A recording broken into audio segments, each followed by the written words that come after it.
estás? Buenas tardes, bienvenidos. Alejandra Matos. Muy bien, muy contenta, muy feliz de estar de nuevo con ustedes en un programa. Qué entretenido, Qué ¿no es entretenido. cierto? Mirna Schindler, Yo estoy como en un queridísima. déjà vu, pero en un buen déjà vu. ¿Sí? ¿De qué? Porque es lindo, porque si nosotros estuvimos las tres en, no me en otros acordaba. lugares. Ah, ¿se te olvidó? Sí, Ah, tengo ya se le mala olvidó. memoria. Bueno, a mí no se me olvida, porque lo ¿Qué pasamos bien. ¿Qué canción Sí, era a mí- no, pero es que estábamos escuchando Descabelladas en este minuto. No, Pelo Suelto creo que se llama. Ya, esa, pelo suelto. Oye, a mí no me pregunté. Ya, esa. Ya, esa. ya. Yo les prometo, queridos auditores, auditoras, No prometas, telespectadores, no prometas. que vamos a ordenarnos ahora, sí. Sí. Porque este es un nuevo programa, estamos de estreno en Descabelladas. Vamos a tratar de hacer un análisis de contingencia, tratar de ponernos serias, tratar de no aburrir también, porque, bueno, esta semana tuvimos un tremendo debate en torno al indulto, con choque de poderes, incluso recordatorio de la Corte Suprema, todas esas cosas. Tuvimos nombramiento del tercer candidato fiscal nacional, vamos a ver si es la vencida, y tuvimos una encuesta un poco inquietante, bien inquietante diría yo, de la CEP, no tanto por la evaluación de autoridades del gobierno, sino que por el desapego que se ve respecto de la democracia. Pero además conocimos los resultados de la primera prueba de admisión a la educación superior, que, igual que sus antecesoras, no trajo la novedad de eliminar la brecha socioeconómica en los resultados. Así que vamos a hablar de todo eso, partiendo por el tercer candidato a fiscal nacional, Ángel Valencia, un hombre del establishment, así que como Alejandra Matus siempre está rozándose con el poder y con el glamour, nos va a hablar de esos... Y yo no, ¿no es cierto? Yo No, tú no, eres- yo ella es Yo soy rebelde. una medio rebelde, expulsada. Claro, del poder. claro. medio pelo. Una nomás. marginal. Yo soy marginada. Pero la señora del establishment, ¿qué pasa Ya. por esas alturas donde se codean los poderosos? Ya.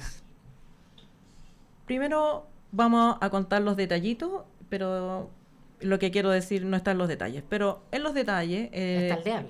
el Exacto. señor Valencia es el mejor candidato del establishment que puede haber, en el sentido de que es un muy buen profesional, que eso nadie lo discute, y ya es un benchmark, porque hay otros que han pasado por ahí no son tan buenos profesionales. No es del círculo de Abbott, lo que también es un cierto, un buen poroto un buen a estas poroto. alturas. Pero Si no, por pregúntale a Marta Herrera. Claro, pero por supuesto, él concita apoyos transversales, porque si no los concita no va a pasar. Viene de un mundo concertacionista, pero por sus relaciones familiares y de vida social, más que profesional, él tiene un mundo, una llegada muy directa a Renovación Nacional. Él es una persona muy apreciada por Espina, Alaman y todo ese mundo. Bueno, pero trabajó además, en el estudio de Alberto claro, Espina. pero además es compadre de Álvaro Elizalde, y tiene las redes donde hay que tenerlas. Pero eso no lo convierte en un mal candidato, en mi opinión. Ah, Porque el problema es que si no lo nombran, lo que viene después. Pasa en y aquí viene lo que no tiene que ver con los detalles. a ver. El sistema de nombramiento del fiscal nacional tiene todos los besamanos posibles. Es decir, que obliga a los candidatos y candidatas, primero, a cortejar en el sentido literal de la palabra absolutamente literal. a los ministros de la Corte Suprema para que los pongan en la quina, el primer besamano. Luego, cortejar al presidente y su ministro o ministra de Justicia, y luego cortejar a suficientes representantes del poder político en el Senado, que además es el poder más conservador, para obtener el nombramiento, lo que es casi imposible. Es casi imposible que una persona que tenga un proyecto distinto, que se aleje de la aspiración de la élite, sea elegido, porque basta una pequeña brisa sobre el olaje para Me que gustó no esa palabra quede. de la pequeña brisa, fíjate, porque es tan literal. Basta Sí, una pequeña brisa. brisa y, Claro. y cae, y bueno. Y ojo que lo que tú estás diciendo, perdona que te interrumpa, es que ni siquiera estás planteando que tiene que ser ni el padre Hurtado ni la Sor Teresa. No. Sino que tiene que estar en conexión absoluta con necesita 33 palitroques para ponerlo 33. Así. 33. Y el caso de este candidato tiene asegurado 30 hasta el minuto. Es el que va a tener más. Es el problema. Claro. Que si no hay otro candidato a vistas, por ahí, digamos, se podrá construir, pero no hay ningún otro candidato que pueda tener ese respaldo transversal. Uh-huh. Ahora, es cierto que hay muchas aspiraciones de justicia, de que el Ministerio Público juegue un rol en dar, satisfacer la demanda de justicia de la sociedad en distintos términos, pero no tenemos un sistema que aloje esa posibilidad. No son electos por votación popular, no hay un consejo de la magistratura que pueda, digamos, hacer un concurso y buscar el mejor proyecto en conexión con la ciudadanía, las facultades de derecho, etcétera. No existe. Tenemos un sistema hiperpresidencialista con veto del Senado para este nombramiento. Entonces, funcionaba bien antes porque en el sistema binominal era uno tuyo y uno mío. Y eso funcionaba, era una maquinita. Hasta que, no sé, había que nombrar a Carlos Cerda y ahí se agitaban más las aguas, pero en general para nombramientos de ministro de Corte Suprema, que es el mismo sistema, es uno tuyo, uno mío. Pero el fiscal nacional dura para siempre. Entonces nadie quiere soltar esa presa y todo el mundo se siente amenazado de lo que pueda el fiscal nacional llegar a hacer como política penal. ¿Vamos a perseguir o no los delitos de cuello blanco? ¿Vamos a, digamos, a poner énfasis aquí, acá o allá? Y eso es intimidante para la élite. Por lo tanto, es la búsqueda del mínimo común, pero ese mínimo común además tiene que darle garantía a todos de que por lo menos no tiene una agenda pro persecución de. Y yo no creo que, o sea, dentro de todos estos candidatos, había unos con más compromiso. Yo creo que José Morales era el peor candidato en este sentido, porque él estaba dispuesto, digamos, pídanme chiquillo. Este candidato es más... tiene más méritos profesionales per se. Espérate, ¿y le ayuda el no ser parte del Ministerio Público? Yo creo que nos ayuda a los ciudadanos que no sea parte del Ministerio Público. Porque los otros candidatos que han perdido, Bart Herrera y José Morales, están amasando otros candidatos por debajo que representan esa línea. Y sucede que la ciudadanía, la prensa y todo el mundo tenemos cierto límite para poner atención. Entonces, si falla Valencia, se arma la tole, pero cuando vayamos en el quinto o en el sexto candidato ya a nadie le va a importar y se va a nombrar al peor de todos o peor de todas. Entonces, digamos, a mí me parece que este candidato está justo en ese punto de equilibrio donde sí satisface a la élite, pero sí también tiene posibilidad de responder medianamente, dado el sistema que tenemos, a las aspiraciones de justicia de la sociedad. Ahora, yo creo que llega al cargo, si es que es aceptado, porque aquí no está asegurado. Recordemos que en la primera vuelta con Morales, las ministras que negociaron tenían los 33 votos y se bajaron 2. Nunca dijeron quiénes eran, ¿eh? Porque claro, hubo 2 grandes traiciones de senadores socialistas, pero ellos lo habían anticipado. Pero le faltaron 2 votos que estaban comprometidos y que... ¿Te refieres a José Morales? Al caso de José Morales. En la vuelta Marta Herrera iban... un saludo a la bandera. Sí, saludo a la bandera. Pero hoy día, más allá de las características de Valencia, aquí quien resulte él, y si hay más vueltas ya es el hazmerreír el Senado. Yo creo que es el Senado el más dañado. La Corte Suprema en primer lugar porque... escuchar 10 minutos, aunque ha sido siempre igual, escuchar 10 minutos de los candidatos y a tan pocos candidatos. Es muy y además mandar, no una quina, porque lo que hizo la Corte Suprema fue mandar una dupla. 2 con 17 votos y todos los demás bastante para abajo. 9 creo que se Pero nunca ha importado eso. Es parte del trámite, dices tú. Nunca ha importado. Lo que ¿La importa, cantidad de votos? Sí, lo que importa es quedar en la quina. Primera vez, no, de acuerdo, pero después, pero la Corte Suprema quiso mandar una señal, porque si no, no habría sido tanta. Es que la Corte Suprema tampoco es la Corte Suprema, porque hay mucha diversidad. Cortes supremas. Aquí es la Corte Suprema. ¿Sabes por qué? Porque 17 votos es la unanimidad. Sí. O sea, todos votaron por Morales y todos votaron por Valencia. Ya, pero Sí. ¿qué pasa? Pero Ya, pero vaya tú dices eso. que no está asegurado la elección de... Pero digamos que el gobierno no tenía candidato, no hubo trabajo político, entonces le dejaron, o sea, este problema partió en diciembre, cuando este equipo de gobierno fue electo y no tuvo nunca, no ha tenido hasta ahora un proyecto de Ministerio Público, no tenía candidato ni candidata. Entonces, el tema se tomó la atención política después que se conformó la quina. Y la quina se conforma con lo que hay, muchas veces con los operadores judiciales, y cuanto menos atención le pone el poder político, más posibilidades tienen, digamos, personas que llegan porque uno no sabe por qué llegan a esa esquina. El pasilleo. El pasilleo.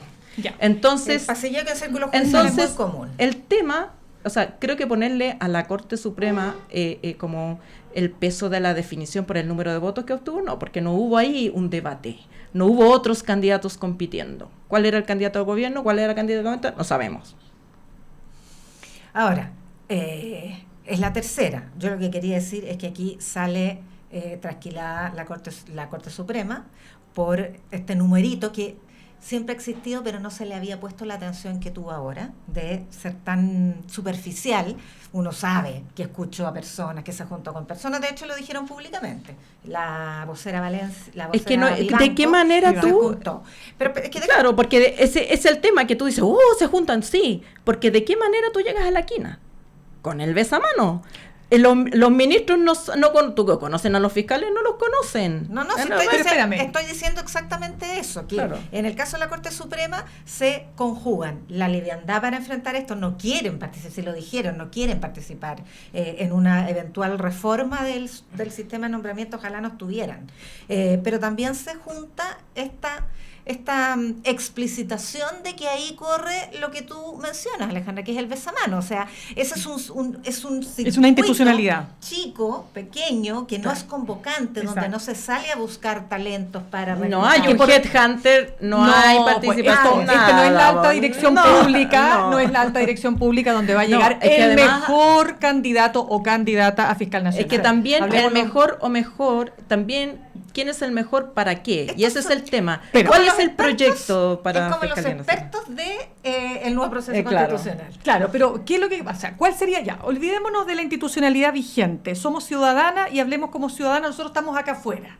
Y miramos este circo. Yo, afortunadamente, a diferencia de usted, he estado fuera de los medios en 3 meses, entonces yo he podido ver de mejor manera este circo que no solo es lo que estamos conversando, sino muchos otros aspectos que ya vamos a tener tiempo para comentar, que han lamentablemente marcado la política en los últimos meses. Pero lo que está claro es que los ciudadanos, y nosotras las ciudadanas, estamos viendo este espectáculo, en que llevamos 2 candidatos fallidos, y tenemos un tercero que ya no forma parte del Ministerio Público y eso podría darle más garantías. Pero también sabemos que tiene que ese candidato cumplir con lo que estamos diciendo, esta adhesión a una élite política. Y cuando digo élite política no hablo solo de un sector, aquí está la élite, la clase política Es que se llama, transversal, pero por transversal, supuesto. y que Claro. tiene que caerle bien a esa clase política o a esa élite política. Caerle bien significa que tiene que ser un candidato, o sea, porque ojalá que esto significara, en otras palabras, que va a hacer bien la pega de fiscal, perseguir, como diría en palabras de Gabriel Boric, el presidente,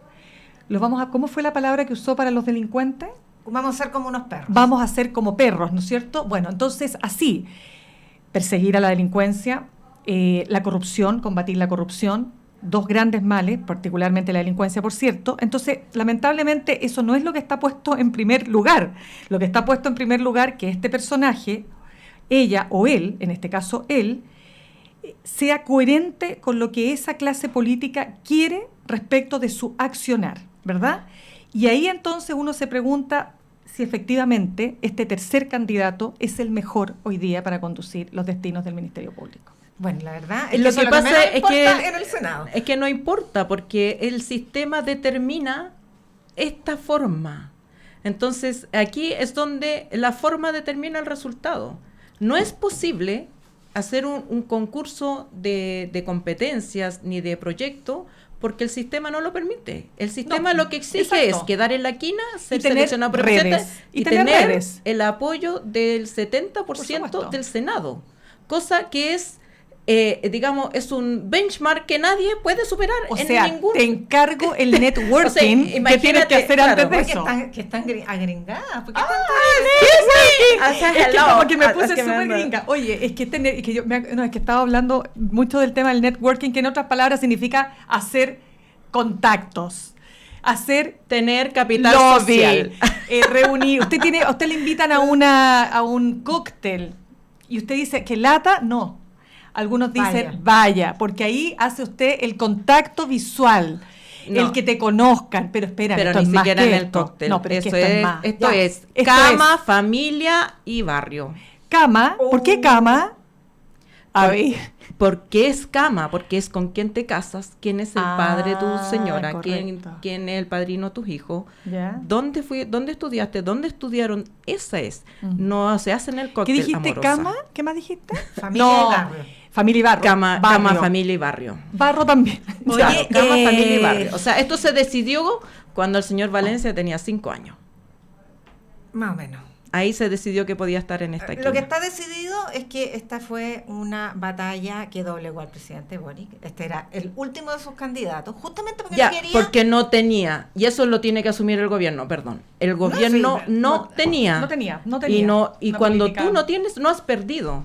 Porque no, o sea, en el fondo partiste perdiendo. Pero de la quina era el peor y tuvo que ponerlo. Ya, pero... Ahora, este sorpresivo No es- cambio no de sé si Belén era el respecto peor. de Valencia, el peor para el gobierno, estoy pensando. Ah, no, pero acuérdate que claro. también había una demanda de la comunidad feminista, incluso ahora se plantea un Pero reclamo es del que, mundo de los bueno, es que derechos el humanos. tema del feminismo no es solo que sea mujer, porque la No, señora no, Herrera, por las causas- perdón... por las causas de abuso. Ah, ya. Ya, tenemos que ir a una pausa. Me acaban de avisar Ya, que estamos bueno, bien tenemos pasados. mucho más que y además seguir hay que cantar un poco. ¿Qué vamos a Sí. cantar, Alejandro? Las histéricas somos lo máximo. De Liliana Felipe. A ver, cante, vaya, empieza. No, a ver, es que A ver. tienen que darme el tono. A ver el tono, por favor. No es que no escuchen. A ver. Bueno, Maxito G. No vamos a hablar de eso. No. No, es para otro programa. Pero podría ser también dentro de este programa, Sí. pero otro programa. Sí. ¿Puede ser o no? Sí, en algún Jefa. momento lo pondremos en pauta. En algún momento lo pondremos en pauta cuando sea necesario. Cuando más. sea justo y necesario. No, es que están los indultos también, porque Sí, esta Sí, semana pues cerró tenemos mucho tema. con una Justicia, intensidad justicia, en torno, justicia, justicia. Sí, en torno a ese debate que a ver, partió con un supremazo, y aquí lo quiero vincular con lo del fiscal, porque tengo la impresión de que aquí hay dos poderes del Estado que se vieron fuertemente impugnados durante el proceso constituyente original. Recordemos que la propuesta constitucional, primero quería, la propuesta no, pero se planteó primero en la convención eliminar el Senado, finalmente la propuesta planteaba un bicameralismo asimétrico que reducía sustantivamente las atribuciones de los senadores. Y los senadores se sienten ahora como pago real, cobrando todas las cuitas y tomando su revancha. Entonces, es lo que le han hecho al gobierno con el fiscal, o sea, aquí el importante soy yo. Acordémonos que algunos senadores dijeron, bueno, a mí no me han preguntado, así que yo no voy a darle el voto a alguien por quien no me pregunte. Estamos hablando de ese nivel de revanchismo, diría yo.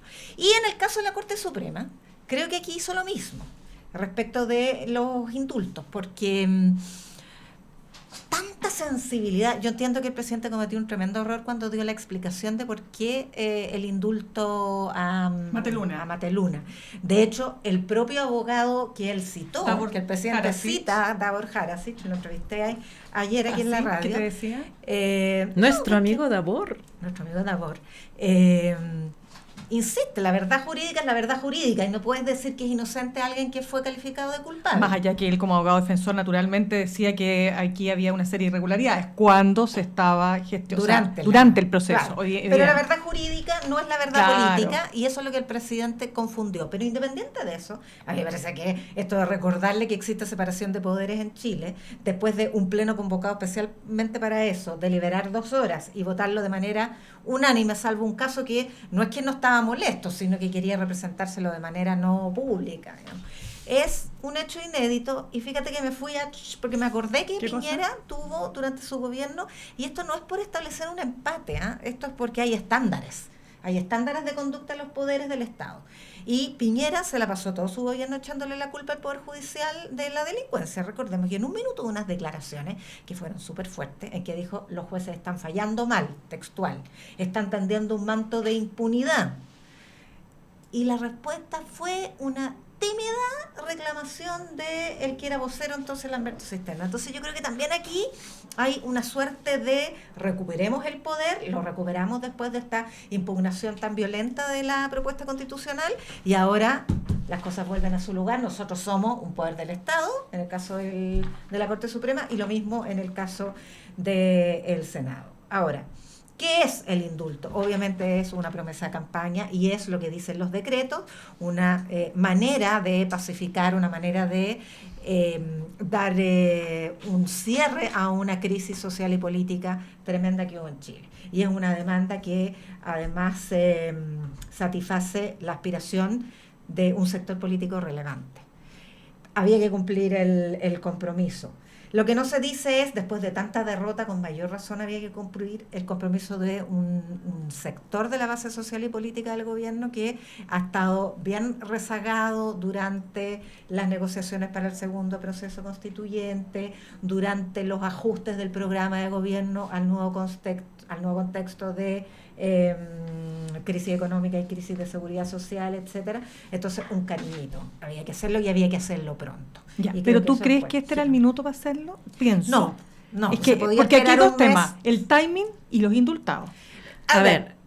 Para que... A ver, respecto de los profe, indultados, es que me interesa mucho... No, yo creo que habría que haber esperado, o sea, si tenías la posibilidad de firmar un acuerdo de seguridad nacional, no costaba mucho esperarse 3-4 semanas. El incluso año nuevo marca un hito simbólico. Te podrías haber aguantado hasta marzo, ¿no? Sí, no, yo estoy incluso de acuerdo febrero, que es un mes donde no pasa nada, y como que ahí... No, estas son las cuestiones que uno firma el 28 de febrero. Todos los presidentes las firman el 26, 28 de febrero, porque ¿sí o no? Es el momento. Pero también se supone que esto también ocurre, y también es muy habitual que se haga el 28 de diciembre, Día de Inocentes, que es el día de los indultos clásicos. Pero no en el marco que estamos viviendo, pues. Claro, no en el marco. Y no, o sea, yo creo que hubo problemas de habilidad política, por un lado, sin considerar, para mí el contexto no es el acuerdo por ni nada, porque siempre va a haber otra cosa pero era inconveniente ahora, siempre va a ser inconveniente. El problema es que es un gobierno bajo acecho, bajo asedio. Entonces, haga lo que haga y hágalo cuando lo haga, va a tener digamos, acusaciones constitucionales y declaraciones estridentes, obviamente. Este es como el típico escándalo de verano que ya en marzo no importa nada, porque es todo escándalo en torno a algo que básicamente no es ilegal, no es inconstitucional, es una tradición de este sistema que tenemos. Si tenemos un sistema hiperpresidencial con constitución redactada en 1980, este es nuestro sistema político. Entonces, este sistema le lleva indulto y los presidentes lo ejercen, lo han ejercido y Boric lo ejerció. Y esto no es, se ha dicho mucho, esto es un resabio monárquico, eso no es cierto. Esto se utiliza con un fin político u humanitario en buena parte de las democracias occidentales. Ya, pero siempre con problemas. Entonces uno tiene como político, porque aquí ya la crítica para mí es política. Tú sabes que ese es el escenario. Tú sabes que está, digamos, bajo asedio. Entonces, callan bien bombín. Usted firma su cuestión y se queda callado, pues, presidente. O sea, ¿tú crees que el problema es que él se haya pronunciado? Por supuesto, ¿a son de qué va a dar una entrevista para explayarse? Claro. Porque el presidente puede tener, y yo no creo en esta cuestión de que los fallos judiciales no se comentan, son infalibles. No es cierto. La justicia se equivoca. Y en Chile, revocar un fallo de una persona inocente es muy difícil. No abundan los recursos para revertir una injusticia. Ojo, pero este caso está en la Corte Interamericana de Derechos Humanos. El caso de Mateluna estás hablando, tú, del frentista. Ya. Entonces, pero tener una opinión política sobre ese caso, que me parece súper legítimo para cualquier persona, es políticamente incorrecto que el presidente la verbalice al momento de dictar el indulto. Claro. Ese es un problema de pericia política más que de ninguna otra cosa. Yo solamente quiero, digamos, agregar a lo que tú señalas que es cierto lo que tú dices de que cualquier momento, en cualquier mes de cualquier año, mientras dure el gobierno del presidente Boric, y evidentemente que esto iba a ser objeto de crítica. Sin embargo, dicho lo anterior, Yo creo que este era un muy mal momento. Yo no lo habría, o sea, si yo hubiese sido quien tuviera que aconsejar, muy lejos estoy de aquello, por cierto, pero imaginémonos que alguien me dice, queremos que nos aconseje. Yo habría dicho, presidente, por ningún motivo en este minuto, por 2 razones. Una, porque sigue siendo la delincuencia el tema que más preocupa a la ciudadanía en todas las encuestas, por lejos. Y segundo, porque usted está a punto de cerrar un acuerdo con la oposición que lo necesita.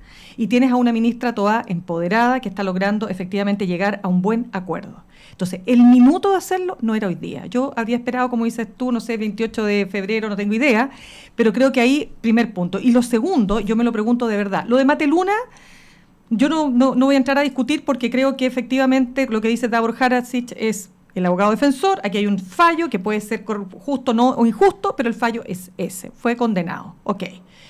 Y así como se han indultado en el pasado violadores de los derechos humanos, lo hizo el propio presidente Piñera, este es un caso que podríamos decir está dentro de las facultades, por cierto que sí. Donde tengo dudas es en aquellos indultados que participaron en distintos delitos del estallido social y en particular Luis Castillo, que es el que más ha sonado, ¿no? Que este cabro digo yo, en realidad no tiene nada de cabro, tiene 37 años, que parece más joven, cumpliendo una condena como autor 6 delitos de desórdenes públicos, 3 de daños simples, 4 delitos de robo en lugar no habitado, tenía 5 condenas, 26 causas judiciales. Entonces me pregunto, de verdad me pregunto, ¿cuál fue la razón? En serio, quiero saberlo, me gustaría saber por qué él y no los otros 100 que quedaban. No entiendo. Me cuesta comprenderlo. Condenados hay miles. Pero por eso te digo, ¿por qué? Es importante, porque se habla un poco de impunidad por la violencia. Este es el clásico episodio que permite instalar o consolidar, decantar esta hipótesis de que gobierno ha sido tolerante con la violencia, gobierno aliado de la violencia, gobierno propició, o sea, quienes hoy son gobierno. Pero hay solo... La única fiscalía que ha establecido estadísticas que yo haya visto es la Metropolitana Occidente, que tiene 780 condenas por delitos durante el estallido social. O sea, debe haber miles de condenados. ¿Por qué escogieron a estos 12? ¿Por qué este Luis Castillo? Estoy preguntando. La explicación que se da políticamente, al menos, en las salidas comunicacionales, ha sido, bueno, son personas que representan históricamente postergados. Y la verdad es que si tú te fijas, es verdad que Castillo tiene un tremendo prontuario y hubiera sido mejor elegir otro. Pero es la encarnación de la exclusión, es la encarnación de la marginalidad, es la encarnación de el arquetipo niño cename. El nini. El nini. Que no trabaja ni estudia, pero ¿y qué dices tú? Él tuvo incluso un proceso de rehabilitación por droga. O sea, pero ¿qué opinas cuando estoy defendiendo? No, pero espérate. Aquí caemos en el pero caso, por eso. entonces estás justificando la violencia. No, pero por ejemplo, cuando Gendarmería dice que el indultado presenta, comillas, alto compromiso delictual con un 144,7 puntos, que supongo que es un alto compromiso delictual ya. O sea, parto diciendo estoy preguntando, me hago la pregunta. Aquí está todo mal hecho. De partida, ya. Cuando veamos lo que hizo Patricio Aylwin, para poner un caso demócrata cristiano, ni Piñera ni Boric. Asume Patricio Aylwin la transición y había un acuerdo político de liberar a los presos políticos, ¿cierto? La suerte o la ventaja de esos presos políticos con esto es que todos tenían de alguna manera vinculación con los partidos. Y el presidente Aylwin dijo, no se van a perdonar hechos de sangre, ¿qué? Homicidios y eso. Pero de homicidio para abajo todo, atentados, voladura de torre, asaltos armados, recuperaciones, todo. Y a los hechos de sangre, conmutación de pena para ir al extranjero. Claro, pero estamos saliendo de la dictadura, Alejandra. Pero, otro contexto. Pero es que no es otro contexto, porque es la misma racionalidad. Estos son jóvenes que estuvieron presos por el estallido, en sus conductas por el estallido, y que representan... claro, tenía eventos anteriores al estallido. Pero eventos anteriores del tipo de lo que... ¿Tú crees que los presos políticos de la dictadura no tenían prontuario anterior? Y que después de ser liberados algunos de ellos no se siguieron haciendo recuperaciones de banco y digamos, porque están seteados en un sistema de vida. El indulto no pretende rehabilitar el tema, está dando una señal política. Vamos a perdonar a estas 12 personas porque representan jóvenes que cayeron bajo la cuestión de la justicia. Pero por supuesto que un joven que está dispuesto a tirarle una molotov a una cuca que va pasando, se la ha tirado antes. Las condenas o los antecedentes tienen que son desórdenes públicos, o sea, es el mismo tipo. No hay robo en lugar no habitado, no dice con violencia. Robo en lugar no habitado. Perdón, solo voy a aclarar. Robo en lugar no habitado significa... O sea, mechero. Mechero, significa desórdenes. Sí, ¿Quién va a caer en ese caso? No los jóvenes con redes, no los hijos universitarios de sus padres, que podrían haber hecho los mismos, pero lo sacaron rápidamente. Es un representante de los jóvenes que hacían este tipo de cosas y por eso hay un indulto a él, con un compromiso probablemente. Ahí te aseguro que hay un trabajo con la familia, por favor que se porte bien, pero nadie lo puede garantizar. No, pues, pero el indulto no es eso, no es una garantía de no repetición de está perdonando un acto político en un momento político de estallido social, un momento excepcional de la política chilena. Ya, quiero dejar claro lo más mismo que hizo Elwin en otras circunstancias, y por supuesto que los perdones de Elwin, por ser un momento muy distinto en magnitud, fueron todavía mucho mejores, mucho mayor, pero se aplicó, es la misma racionalidad política. Sí, estamos de acuerdo que el espíritu es el mismo, pero las condiciones del país son distintas. Ahora, quiero solamente aclarar que Luis Castillo, hasta donde estoy chequeando, los delitos son cometidos a partir de noviembre de 2019, porque voy a chequear igual si es que traía delitos de antes. ¿Traía una condena de 2007? ¿Traía? Ya, perfecto. 2007. Es que lo que había terminado no quería equivocarme con el tema. No, pero es lo que dice Alejandra, o sea, es una trayectoria vital del joven marginal Nini. Entonces, claro, ¿a quién vaya a perdonar? A los blanquitos estudiantes de la Católica que salieron a protestar ese día nomás y nunca más.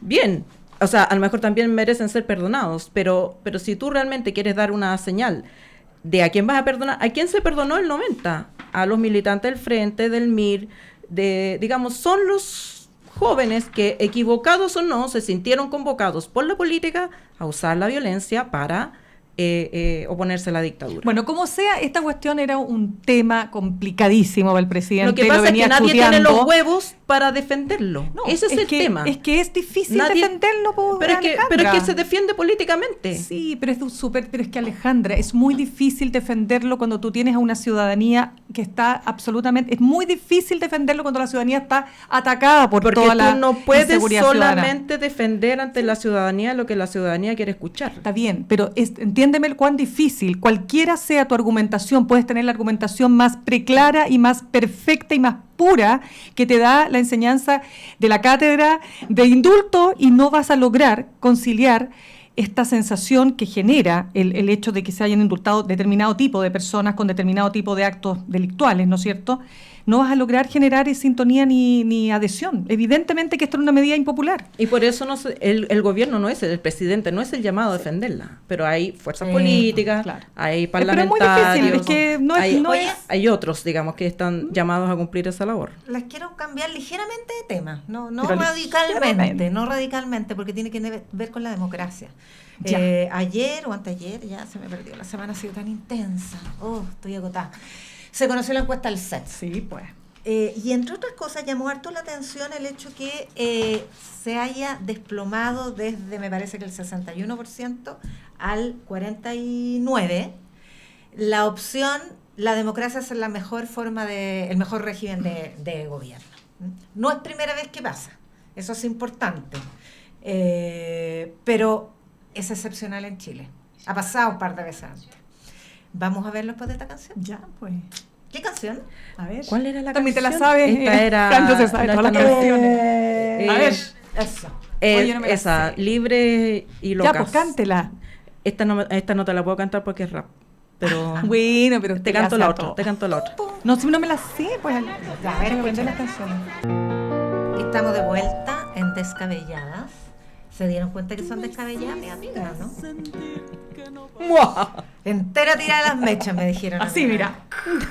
Oye, Mirna, tú nos estabas contando del problema de la democracia. Ya, mira, lo que pasa es que yo creo que la encuesta CEP, de todo lo que hay que mirar de esta semana, de lo que trae la encuesta, me pareció que aquella pregunta que dice, ¿con cuál de las siguientes frases está usted más de acuerdo respecto de la democracia? Este es el capítulo, voy a revisar bien, democracia y confianza.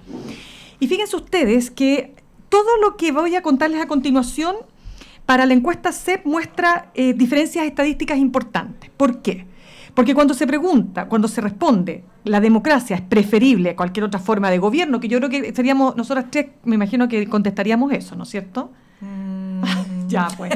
Oiga, fíjate tú que desde la última medición de 61% bajó a 49%. Es una diferencia muy importante. Pero otra cosa que llama la atención es que para el 19%, que también tiene una diferencia importante respecto a la medición anterior, en algunas circunstancias un gobierno autoritario puede ser preferible a uno democrático. Y por último, 25%, que también es una diferencia importante con la última medición, a la gente como uno le da lo mismo un régimen democrático que uno autoritario. Entonces, ¿por qué es importante esto? Porque a mí, por lo menos, me viene a reafirmar algo que yo vengo observando y escuchando mucho en la ciudadanía. No digo que en toda la ciudadanía. Cuando uno vive momentos, hay dos factores que posibilitan la aparición de, de adhesiones autoritarias. La economía, cuando la economía está mal, lo leía de distintas otras experiencias, ¿no?, en el resto del mundo, porque este no es un fenómeno solo, ojo, de acá. Hay un problema con la democracia y con la valoración que se hace de la democracia en distintas partes del mundo. Y el segundo tema también es la corrupción. Pero hay otro tema que es la delincuencia. El caso más cercano que tenemos es Brasil. ¿Por qué gana Bolsonaro? Por un discurso muy altisonante en contra de la delincuencia, que tiene mucha llegada en ese 55% de la población que lo vota en su periodo, digamos, de gobierno. Acá no es muy distinto. Voy a poner un tema personal que yo sé que tú no querías que yo hablara de cosas personales, querida amiga, pero voy a hablar de una cosa personal. Hace unos días un tío mío, no vamos a decir qué tío es para no tirarlo al agua, me dice, Mirnita, te quiero hacer una pregunta, me dice Mirnita, me encanta, te quiero hacer una pregunta, pero por favor no te vayas a enojar. Ya, tío, dígame. Mirnita, ¿en Chile podría haber un golpe de Estado? Y yo le digo, por ningún motivo, tío. No hay condiciones para aquello. ¿Y sabe qué? Por lo demás, hoy día en muchas democracias ya no se necesitan golpes de Estado. Los partidos, los caudillos populistas terminan muchas veces llegando al poder y se convierten en verdaderos autócratas y dictadores. Y mi tío contesta, qué lástima. Y yo dije, Mirnita, estás en una reunión familiar, por favor no vayas a hacer de esto una discusión. Pero cuando escuché a mi tío, entre paréntesis quiero decir que toda la conversación radicó en la delincuencia, porque venía una prima de fuera de Chile y quería saber qué estaba pasando, porque la imagen que estaba llegando al país donde ella vive, que es Panamá, era que estábamos en el peor de los mundos. Entonces, cuando yo escucho esto de mi tío, yo quisiera haberle dicho, pero como les digo, no quise hacer, porque yo me ubico, pues si la familia uno pone al centro la familia, ¿no es cierto? Le habría dicho, tío, pero ¿qué le hace pensar a usted que un dictador le va a dar más confianza? ¿Para qué? Para tener a raya la delincuencia y generarle a usted una sensación de seguridad. Los dictadores no se manejan solos de partida, son autócratas, son esencialmente corruptos. No responden a ningún tipo de poder, por cierto, porque no, se acaba el Estado de Derecho. Entonces, lo que te quiero decir con esta reflexión personal es que lo que me preocupa es que esta sensación, y una falsa sensación de las personas que probablemente contestan esta encuesta, que mientras menos libertad, pero más control, ¿no es cierto?, finalmente, en este caso de la seguridad pública, van a estar mejor. Y eso creo que es un síntoma súper, súper complejo en los tiempos y creo que hay que ponerle mucha, mucha atención. Nacionalpopulismo. Pero es un episodio, ¿eh? Libertad versus orden público. En varias encuestas, no solo en la CEP, se ha preguntado, si usted tiene que elegir entre libertad, lo encuentro una dicotomía bastante sesgada, como pregunta, quiero decir, pero me parece que igual vale la pena hacer la reflexión. La mayor parte de la gente se inclina más por el orden público, aun si eso le genera una pérdida de libertades personales. Lo encuentro súper preocupante. Sí, pero insisto, es episódico. ¿Cómo esto sí? va a pasar. Desde el 95 que se viene midiendo esto en la CEP, lo conté, más de la mitad de las mediciones han situado la valoración por la democracia sobre el 55% y varias sobre el 60%. O sea, en Chile somos democráticos. ¿Alcanzo a agregar algo? Hay momentos. ¿Alcanzo a agregar un último puntito chiquitito? 4 segundos. Sí, 4 segunditos. Marta Lagos, la socióloga, ¿no es cierto?, la directora de Latino Barómetro, encuestóloga, llamó la atención y dijo, ojo, no se preocupen tanto por este resultado porque muestra un cuadro de sus encuestas, ¿no?, que va evaluando el mismo tema desde el 95 hasta el 2020 y hemos tenido varios momentos donde para la ciudadanía o les da lo mismo si hay democracia o dictadura o un gobierno autoritario no les parece tan mal. O sea, ha habido momentos con los mismos resultados. Eso es lo que Entonces, te decía.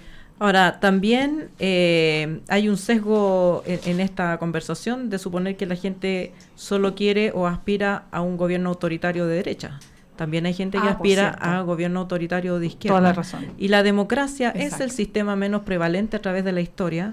Es un sistema constantemente amenazado y muy frágil. Y yo creo que el problema es que cuando la democracia no provee, y esa es la crisis que tenemos, que la democracia no provee justicia, no provee protección, no provee servicios básicos, entonces obviamente que aquí aparecen estos fantasmas. Pero no es un problema de que la gente crea que esto es mejor que lo otro, es que la democracia no está siendo suficientemente... Es muy importante el punto que estás haciendo, totalmente. Es cuando la democracia se retrocede, es cuando además... Es cuando pasamos, vemos este show, el show de que... De quién va a ser el fiscal, quién va a ser el fiscal, que el proyecto, que te lo tiro, que te lo niego, que voy a participar, que me retiro... Pero eso es baja calidad de la política, pero yo creo que lo que tocaste, Alejandra, es más importante. Y el informe Latino Barómetro habla de la democracia capturada por las élites, que son justamente aquellas democracias en que está mal repartido el ingreso. Que fue lo que pasó en Venezuela, y donde digámoslo. y donde la gente percibe... La democracia dejó de funcionar en Venezuela cuando llegó Chávez. Entonces los populistas pueden ser de cualquier signo. Totalmente. El tema es que la democracia tiene que atinar. Pero, antes, o sea, ¿qué duda cabe? Porque si no, no sacamos nada de decir, la gente... se desafectó, la gente no se desafecta del aire, algo pasó. Pero cuando a ti te dicen que en el caso de Chile, vuelvo al Latino Barómetro, porque para hacer la comparación regional, es un fenómeno de toda la región, pero en el caso chileno está especialmente acentuada esta idea de que se gobierna para los poderosos. Ni siquiera para los ricos, sino que para los poderosos, que es un concepto más amplio. O sea, para la élite. Entonces hay también esa sensación de una democracia capturada por la élite. No solamente la delincuencia, la migración es uno de los factores que más nutre el autoritarismo radical, de la derecha radical, pero los autócratas, tal como dice Alejandra, están en todos lados. Signos. Absolutamente. Oye, y a propósito de la captura por la élite, también le va re bien a la élite en educación, pues, y en rendimiento. Y sí, y lo ligo a esto de la democracia disfuncional, porque venimos hablando de reparar o de que la educación es el instrumento por el cual vamos a salir de esta desigualdad desde el año de la pera, y ha sido particularmente un tema muy querido para los actuales gobernantes, y estamos de nuevo con una prueba de selección donde, por aquí tengo el dato, pero hay como un colegio municipal entre es el Liceo Augusto Dalmar, que es el más... que está sumariado al director. Exacto. Es el único, pero lo trágico no es que haya ese único, lo trágico es que es los nombres de los que están arriba. El Grange, el Grange, quieren hablar por aquí. Quieren nombrarlo ya, lo voy a nombrar, espérame un ratito. Pero si son los mismos de siempre. Pero te nómbrelo. No, pedí, no me pidáis que los nombre porque me van a echar al agua. Ya. Aquí están. Colegio Los Andes de Vitacura, The Grange School, Villa María Academy, Los Alerces, Cordillera de las Condes, Tabor y Nazaret, Tabancura, Santiago College, todos estos tienen los primeros lugares, el municipal viene muy abajo. Lincoln International Academy, Instituto Hebreo, Instituto Inglés de Rancagua, Colegio Maynodine School, Maynodine, ¿qué es esa cuestión? No lo había escuchado, ni siquiera sabía que existía. Maimónides, ya. San Miguel Arcángel de las Condes, San Benito, o sea, el colegio alemán. Oye, pero espérate, el Liceo Augusto Dalmar, déjame decirte que está en el número 15, que es un gran mérito. Sí, es gran. Después está el otro liceo de pero Temuco. no es un mérito, es un accidente estadístico. Sí, y eso es lo trágico. No es un accidente estadístico tampoco. Es lo mismo de los colegios emblemáticos, llamados emblemáticos, de esta meritocracia claro. que finalmente se logra. Claro, ¿cómo no vas a lograr tú un excelente rendimiento y nivel académico si sacas a todos los postergados, a los que no tienen ese rendimiento? El tema que yo quiero tratar y que está muy bien tratado en un libro que les quiero recomendar con todo el corazón, que es el libro Educación, la promesa incumplida. ¿De quién? Que editó Marcela Ramos, periodista, doctora en educación, y con otros autores que hacen un estudio cualitativo, y este es un libro que salió recién hace unos meses, pero es un estudio muy profundo con padres y madres, por qué toman las decisiones que toman, y en el fondo lo que revela este libro es que no es que la sociedad sea neoliberal o que sea de izquierda, sino que los padres toman las decisiones racionales que el sistema les impone. Y los padres, sobre todo los de clase media, no quieren mandar a sus hijos a estos colegios, pero no los quieren mandar tampoco a la condena de la marginación. Entonces buscan los colegios particulares subvencionados, buscan el desgrane, buscan el descreme, quieren ser descremados, porque es el sálvese quien pueda llevado a la educación. Y eso no se resuelve diciéndole a la gente, ay, usted tiene que ser más inclusiva, usted no puede rechazar, no se soluciona con mandatos morales. Esto se soluciona con políticas públicas. ¿Y por qué esas políticas públicas no han funcionado? Sí. Porque podrán decir muchas cosas de que los liceos emblemáticos han estado en manos de grupos extremos, lo que ustedes quieran, pero tampoco se ha hecho la pega bien para que efectivamente alcancemos ese sueño de libertad pública, ¿cómo era? Olvídate. Educación pública, gratuita y de calidad. Ojo con los liceos emblemáticos. No es el problema de los liceos emblemáticos. Se acabó la selección. ¿Cómo van a tener el mismo rendimiento si les entraron chicos normales o chicos con dificultades? O sea, no es el problema. El problema es que tú condenas a la... O sea, en vez de igualar para arriba, igualaste para abajo. En una sociedad altamente segregada. Sí, pero no hemos logrado esto de que la política pública se llama plata. Exacto, pero tampoco hemos logrado que independientemente de mi bolsillo, nosotros no estamos ahí. Pero digo, como país, la política pública. Exacto, que no dependa la educación de mi hijo, la buena educación, de cuánto puedo pagar. Señoras queridas, ¿por qué tan corto? Porque tenemos que escuchar otra última canción. La última canción que viene al callo, se llama Los Nadie, de Liliana Felipe. Y con eso nos despedimos. ¿Te la sabís? Esta sí. No, pero este es un poema. Nos tenemos que despedir. Chao, Alejandra. Ya. O sea, chao, Alejandra. Chao, adiós. Los niños adiós, viejas locas. corriendo la liebre, muriendo la vida, jodidos.